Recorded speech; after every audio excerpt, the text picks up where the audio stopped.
Hi, everybody. Welcome back to Built Different Finance. Hey, we took a little summer hiatus. Thanks for waiting for us to come back. Appreciate all of you. We are going to be diving into a great conversation today: financial stress. The Mm, rising costs, the inflation, the pressures of family, and trying to stay afloat. Going to the grocery store is quite an ordeal these days, right? And don't even get me started on those gas prices. But what if some of the lessons of financial health actually come from healthcare? mm. Today, I'm super excited to welcome back Roger Love again. He is the CEO of 300 Leadership Development, who happens to be a former respiratory therapist and someone has spent his career helping people both through physical and personal challenges. Welcome back, Roger. Thank you so much for having me, Shanna. So I'm sure you guys are going to be seeing a lot of the two of us. So get ready. Um, so we've talked a little bit about different people with our agency, and we are definitely blessed and excited to be working together. But I wanted to kind of hear a little bit more about your story. So prior, Roger, to coming into financial services, you were busy helping people as a respiratory therapist, right? And I'm sure you have Mhm. stories to tell about that. What would you say was one of the most rewarding aspects of the role of being a respiratory therapist? Wow, that's a great question. Um, as a respiratory therapist, you're put in situations at the bedside where people are either when you show up, you're not your patient is probably not in the best of conditions, and we used to have something called code blues and rapid response team. Responses. And typically, when that happened, people were basically going to die if you didn't show up. And we help people breathe. And I think one of the most rewarding parts is was being able to see someone get admitted to the ICU. All right, so I would take someone to the ER or the trauma bay, and then I get them admitted to the ICU. But to see a person go from the brink of death and aid them and then assist them in their road back to health, where they're actually breathing again on their own, where they're actually walking out and being admitted to a step down unit, and then eventually coming back to the ICU and seeing your patient walk in and saying, "Thank you so much for taking care of me." You see people in their worst states, and you don't really see the change once they're discharged from the unit. But one of the most rewarding parts is seeing them come back and saying, "Thank you so much for taking care of me." So I would Mm, say that's yeah. probably some of the most rewarding parts about being an RT. Absolutely. Man, that's amazing. That's got to be very stressful, right? You're really trying to help them to breathe and the code blue kind of stuck out in my mind. And a lot of people in movies were like, that's it, but that you still have the opportunity to bring them back, thanks to all the incredible medical devices and your education that you have. So, um, I know it's an interesting transition, but when you think about somebody's physical health and somebody's financial health, you have to look deeper into those problems. You have to figure out how to help them immediately. What are the similarities between those two? Yes, yes, absolutely. I used to work in various units, and people would be admitted to the hospital for various reasons, and a lot of times people get admitted because of chronic issues or critical issues. And when it's chronic, typically it's a lifestyle issue. Maybe we're not working out as much, or we're just not paying attention to things we eat.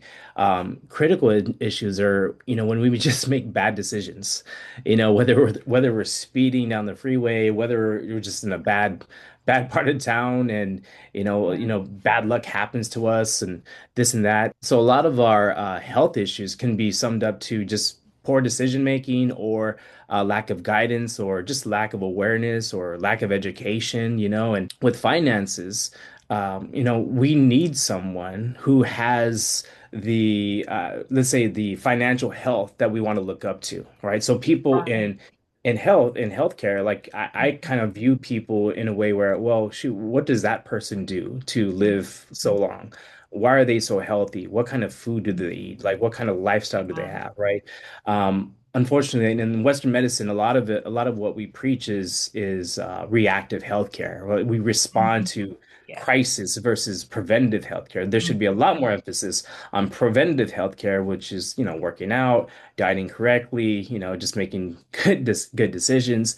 And the same thing with finances, right? There should be some type of preventative measure. Unfortunately, with finances, we don't get much education in high school or college or elementary school and how to budget, how taxes work, or how investments work, and how to save little by little.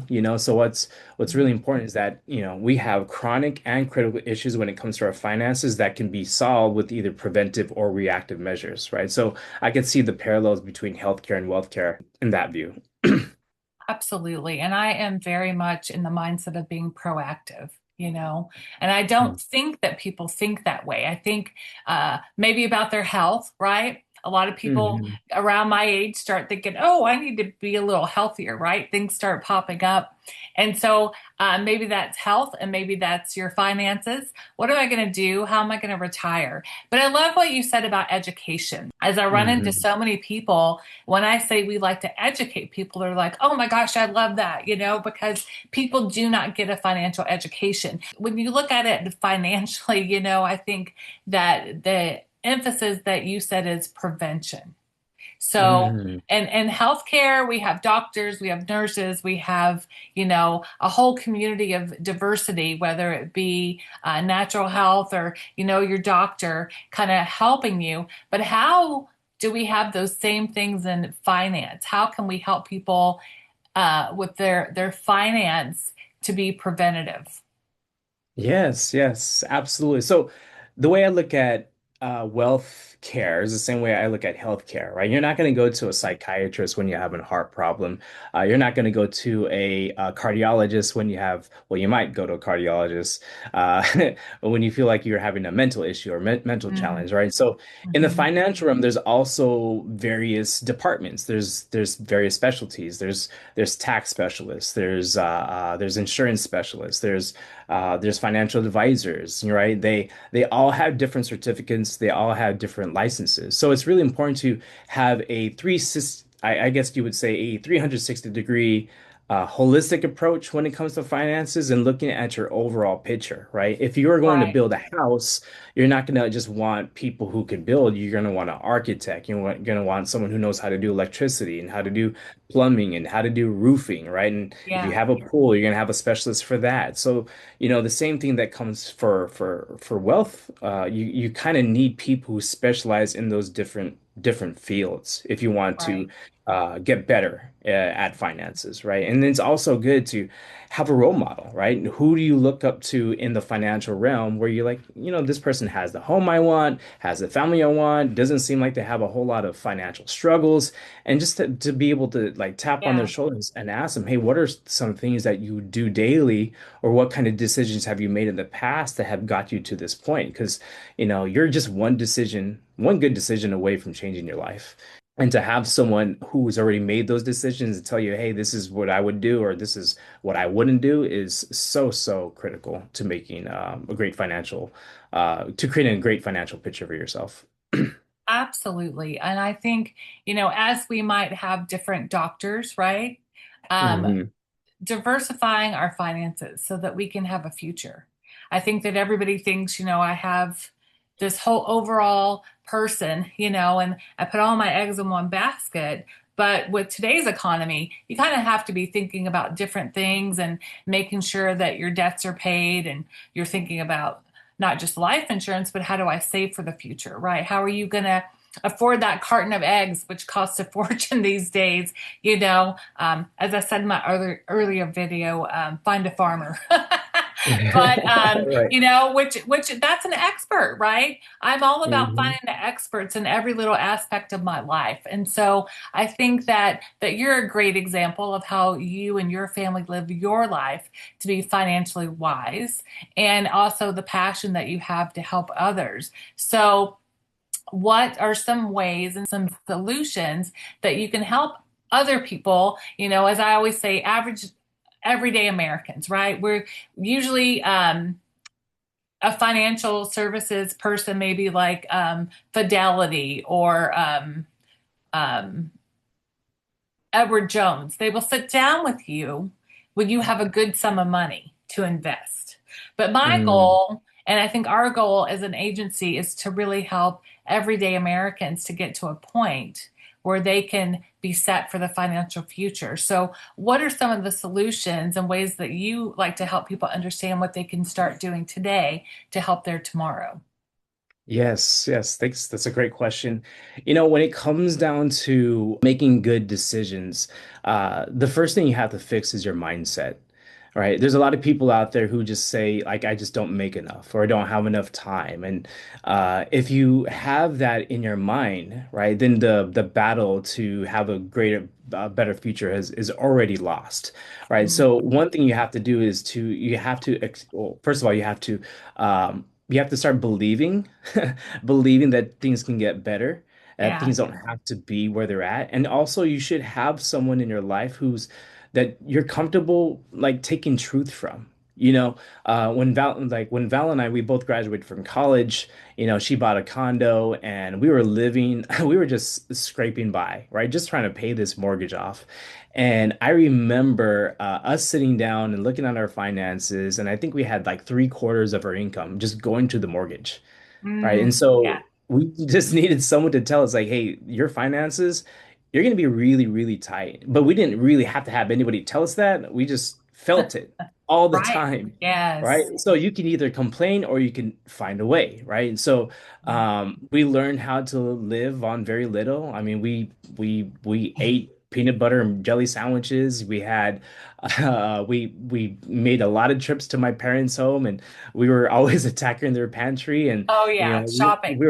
we were shopping at their pantry, and we used to work go to the dollar store, and we used to go to the bargain outlet and a bunch of different places just to make ends meet.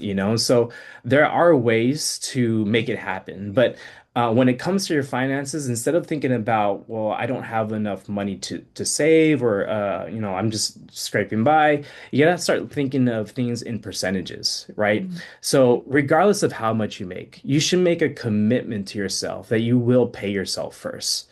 mm. Right? Like my Good. wife and I, we Yeah. go to church, so we tithe, and we decide, you know what? Doesn't matter if it's $100 or it's 1,000 or 10,000, whatever, how much you make, can you commit to saving 10%? Because you do that over Yeah. time, it's gonna grow, right? Mm. And I remember, living in an apartment for years, and my wife and I, we just made the commitment that we're just gonna save. And one day we looked up and she showed me the bank account and I looked at it. I was like, wow, we really have that much? She's like, yeah, we have that much. And I was like, totally surprised because we didn't feel like it at all. But it was just the consistency and the discipline, right? Mind you, this is in San Jose, California, one of the most expensive places to live Yeah. in the United States, right? Mm. And we still made a way to save, six figures in our bank account, right? On one income, by the way, on Wow. one income, we were able to do that. So, if there's a Amazing. will, there's a way, and if you have that in you, you'll find a way to make it happen. So that's one thing. So you got to fix the mindset first. If you have trouble believing that things can get better, then tap on someone and say, hey, borrow someone's faith, borrow someone's belief, read some books, Yeah. listen to podcasts, listen to videos. Remember, like your past is like a closet. I heard this recently. Like, your past is a closet. The future is like a universe. It's huge. It's Mm, expansive. And when you have a blank canvas in front of you, the tendency and the challenge for most people is they're going to want to take the past with them and believe that their future is also a closet when it really right. isn't. Yeah. It's big, it's expansive, right? So we Mm. just got to start thinking bigger, if that makes sense. Yeah, that's amazing. And so many good nuggets in what you said just there, and I'm thinking, I kind of start back to when you come into the hospital and they're trying to revive you, right? And you're turning Mm, blue, code blue, right? And so you could be stuck there, of okay, this is it. Or, you revive them back to life, so Hmm. then they can walk out the door and be a new person, right? You've got tomorrow instead of, yesterday was it for you. And so I think a lot of times when we get into financial situations, we just don't know what to do. And I love that it is all about the mindset. Like I want us to do a podcast about mindset because, if you're watching the news for a minute, if you're dealing with your kids and your family or the driving, I'm in Houston, or you used to live in California, it's kind of insane. You're super stressed out. But if you can really realize in your mind and have the right mindset of, I can do this, I can accomplish this, it's one little baby step at a time. And I think that is really how we help people overcome, their diversity of having to not have any money to doing well, and what you can do with that and move forward with that. And so I think a lot of people are overwhelmed today. The economy, inflation, financial pressures, it just gets to be a lot. So Right. you probably did this back in the day, and I would just say, everybody take a breath.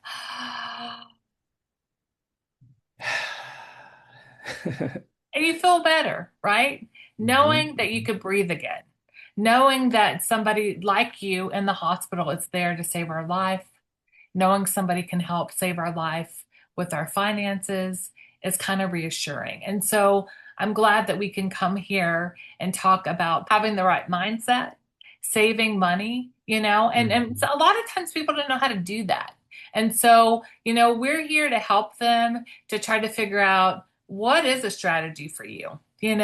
Whether that's being, let's look at your finances, let's figure out how to get you out of debt, let's start saving for the future. So, what would you, kind of final thoughts, trying to not make these too long for you guys, but final thoughts maybe that you would want to Yeah. say to someone out there that's watching this? Absolutely, absolutely.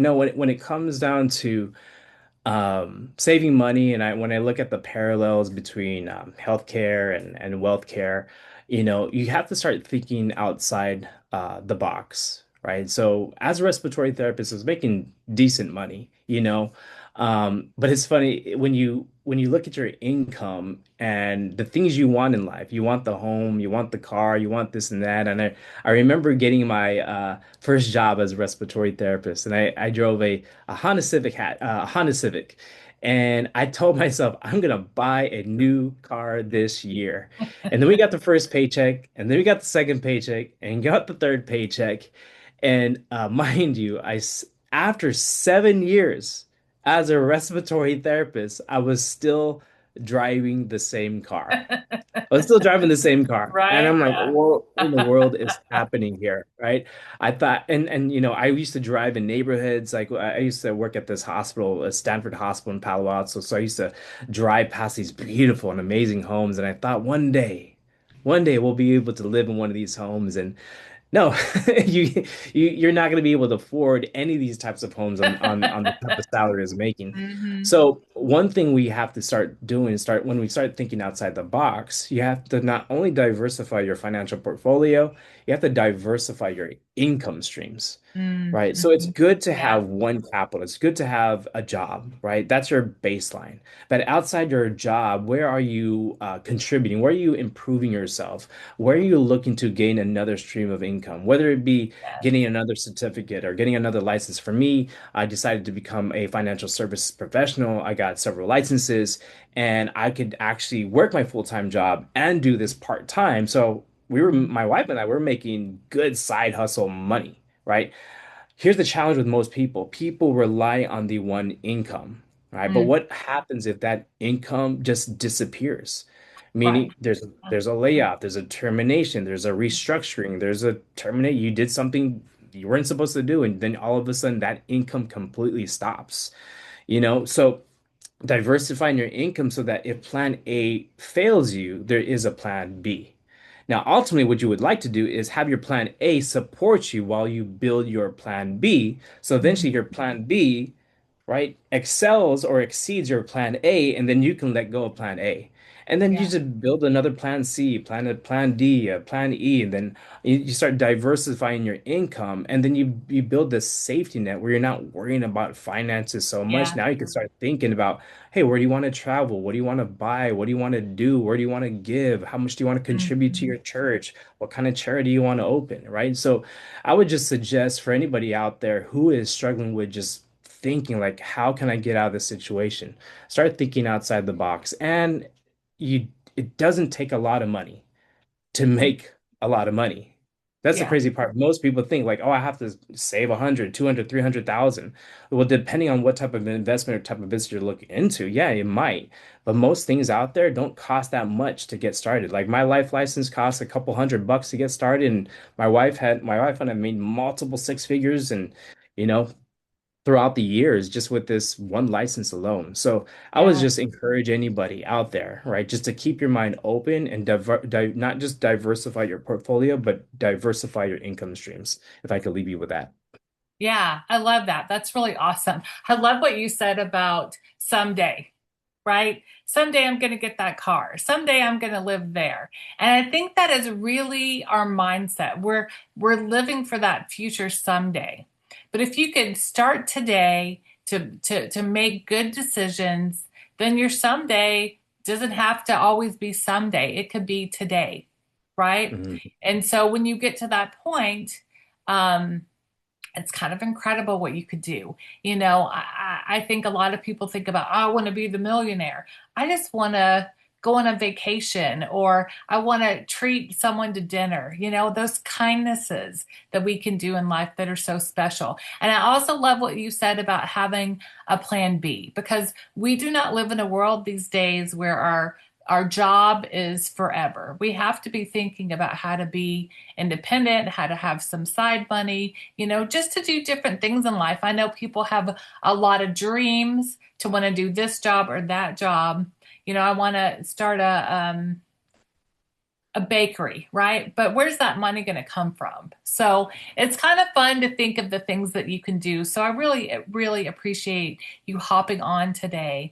And I think if this resonates with any of you guys out there, please hit me up. Hit, Roger up, and we can do a financial review of where you are today. If you're looking for a side hustle, we're always looking to hire people with our agency. And it's really great to think about how you can expand your mind and how you can have a different mindset. I've done so much mindset work, and I just love that about continuing to grow. We're always getting to grow. So I really appreciate all of you hopping on today. Thanks for staying with us, and we will see you next time. Bye. Have a great day.